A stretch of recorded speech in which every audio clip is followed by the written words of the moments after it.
Oke, kembali lagi di forum Timnas dan kali ini gua mau membahas tentang Piala Dunia U17 yang tidak terasa besok adalah hari di mana Piala Dunia U17 bergulir. Ya, memang kelihatan euforia atau hype dari Piala Dunia U17 ini jelas menurun, tidak se-hype pada saat Piala Dunia U20 ya. Itu begitu hype, semua orang membahas itu, tapi U17 ini terlihat bahkan kita kita tidak sadar ya, kita tidak sadar bahwa besok itu sudah laga openingnya gitu. Indonesia berhadapan dengan Ekuador. Ada beberapa faktor yang membuat hal itu terjadi. Yang pertama jelas secara kualitas ya. Secara kualitas kita harus bisa maklumi menurun dari U20 ke 17. Lalu yang kedua, tentu saja masih ada trauma, masih ada kekesalan, kekecewaan dari supporter, dari fans timnas Indonesia tentang gagalnya Piala Dunia U20, sehingga ibaratnya U17 ini untuk menambal kekecewaan itulah, pelipur lara, bukan suatu hal yang hype seperti pada saat U20 pertama kali diumumkan. Dan uh, inilah yang membuat ekspektasi ekspektasi kita terhadap timnas U17 jelas tidak sebesar timnas U20. Karena persiapannya pun sangat amat mepet, tidak sampai 6 bulan persiapan timnas U17. Bahkan dari terbentuknya saja 6 bulan itu kurang. Sampai coach Bima Sakti harus melakukan seleksi terbuka untuk level timnas loh. Walaupun timnas junior, tapi karena kita tidak ada liga ya, tidak ada liga reguler, yang harus dicari open selection. Ini jelas bukan merupakan suatu metode yang ideal untuk menemukan bakat-bakat yang benar-benar bukan hanya bertalenta, tetapi uh, bisa bermain as a team, mengerti bagaimana bermain as a team. Karena kebanyakan anak muda, oke, mereka skill bagus, tetapi mereka tidak menggunakannya itu dengan efektif, terlalu berlebihan dan sebagainya. Lalu soal itu persiapan perekrutan pemain aja udah ya minim sekali. Yang kedua, walaupun sudah dibantu oleh Dennis Wise dan sebagainya, still mereka juga bukan pesulap gitu. Mereka bukan tiba-tiba nemuin, oh bibit ini langsung bisa disulap jadi pemain yang perform nanti di Piala Dunia 17, berbanding dengan negara-negara lain yang sudah punya liga sendiri, yang tinggal comot-comot dari klub. Itu berbeda sekali. Yang kedua, soal abroad atau pemain keturunan. Cuman dua, Welber sama Krkic. Gue lupa, pemain depan lah. Yang Krkic itu namanya. Cuman dua dari belasan yang keterima.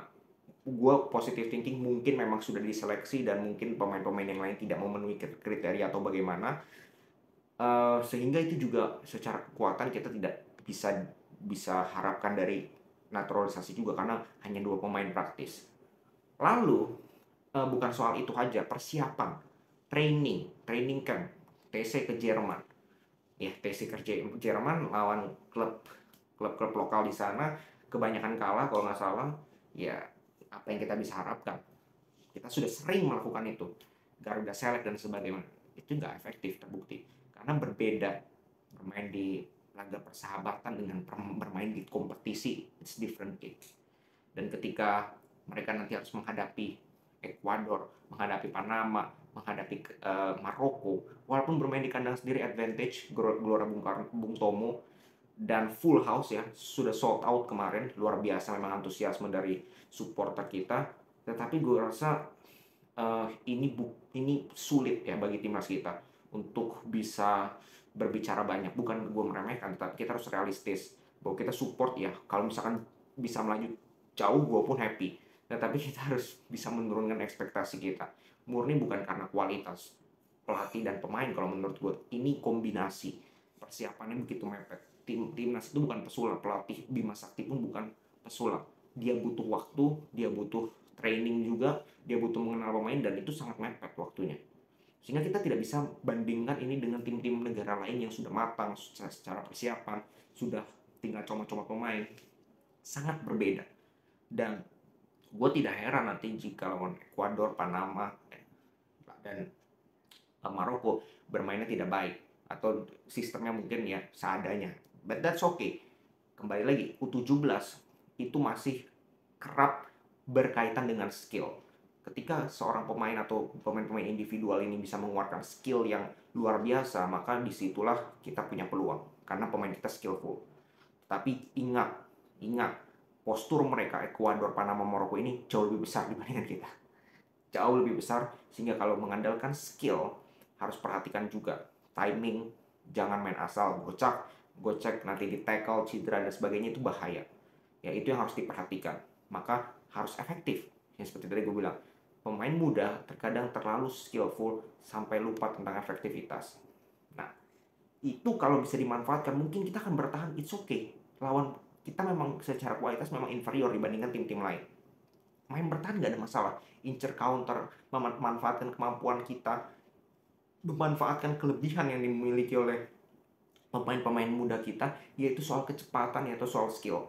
Itu bisa dimanfaatkan. Dan gue rasa Coach Bima pasti akan melakukan itu. Bahwa kita akan bertahan, it's okay, asal nggak kebobolan ya. Kalau kebobolan 1-2-0 ya praktis selesai. Tapi ketika kita bisa tahan, kita bisa cari space, counter, long bola, through pass, di situ kita punya peluang. Kita tidak bisa berharap timnas ini bermain seperti timnas STY, jauh. Karena persiapan, karena dan lain-lain, chemistry dan sebagainya itu nggak bisa dalam waktu kurang dari 6 bulan. Itu butuh waktu bertahun-tahun proses. STY pun timnasnya nggak langsung jadi kayak gini kan, nggak jadi kayak sekarang. Butuh proses, kadang main hancur, kadang mainnya, tapi progresnya itu ada. Jadi menurut gue ini penting untuk mencari pengalaman. Nggak usah berekspektasi tinggi, juara dan sebagainya, itu terlalu jauh. Justru memberikan beban kepada anak-anak muda ini tidak fair, dan akan membuat mereka justru ya mainnya tidak lepas. Justru U17 ini ajang mereka untuk unjuk diri, unjuk gigi. Karena scouting pasti akan datang dari segala negara. Dan peluang bagi pemain-pemain muda kita untuk dilirik oleh klub-klub di Eropa itu sangat besar. Nah ini harus mereka manfaatkan. Jadi unjuk diri individu aja. Menurut gue ya, daripada kita berharap kita main as a team dan sebagainya, nggak usah. Kalau kita bermain as a team dengan mereka bermain as a team, kita kalah. Unjuk gigi, individu, skill, tunjukkan. Minimal kalau kita kalah pun, pemain kita ada yang dilihat oleh scouting. Itu jauh lebih penting, supaya apa? Developmentnya bagus nanti. Ada yang keluar, ada yang apa, abroad, Asia, Eropa, whatever. Itu penting sekali. Ya, karena kalau kita berbicara parameter kita berhasil itu harus hasil, ya sulit sekali untuk meraih itu. Dan gue yakin Coach Bima Sakti pun setuju bahwa dia tidak memasang ekspektasi yang tinggi, karena memang nggak realistis kalau seperti itu. Gue rasa yang realistis adalah mereka bermain lepas, mereka bermain, ya kalau menurut gue jangan ada beban, walaupun ditonton 40.000, jelas U17 ditonton 40.000 juga jiper. Gue rasa Panama, Ekuador dan Maroko pun akan jiper menghadapi 40.000 supporter gitu. Ini bisa jadi pengalaman baru bagi anak-anak muda ini, ditonton begitu banyak supporter di stadion Gelora Bung Tomo yang cukup besar. Jadi ya kita enjoy aja. Kalau menurut gue, kita sebagai supporter Indonesia harus enjoy every match dari timnas kita. Ini pengalaman yang tidak sering kita dapatkan, bahkan kalau bisa bilang 10, 20, 30 tahun terakhir, 30 tahun sekali bisa kita dapatkan. Jadi enjoy the moment, nikmati pagelaran ini, Piala Dunia U17. Kita bantu sukseskan, kita bantu untuk glorify supaya ini menjadi hype, supaya negara kita dipandang baik oleh peserta-peserta dari seluruh dunia ya, dan juga oleh FIFA, sehingga nantinya ketika ada event-event lain kita bisa dipercaya karena sudah punya track record baik. Kita bisa menyelenggarakan Piala Dunia U17 dengan baik, dengan lancar, bahkan dengan heboh, dengan luar biasa. Itu yang jauh lebih penting. Oke? Jadi kita dukung. Besok lawan Ekuador itu adalah first match.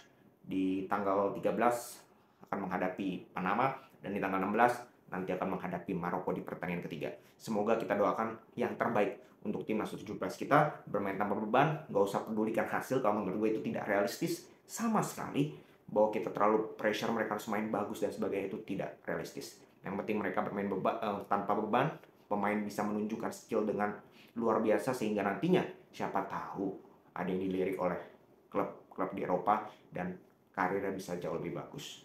Oke, segitu dulu video kali ini. Kita akan saksikan besok, dan gue akan bahas juga jalannya pertandingan seperti apa.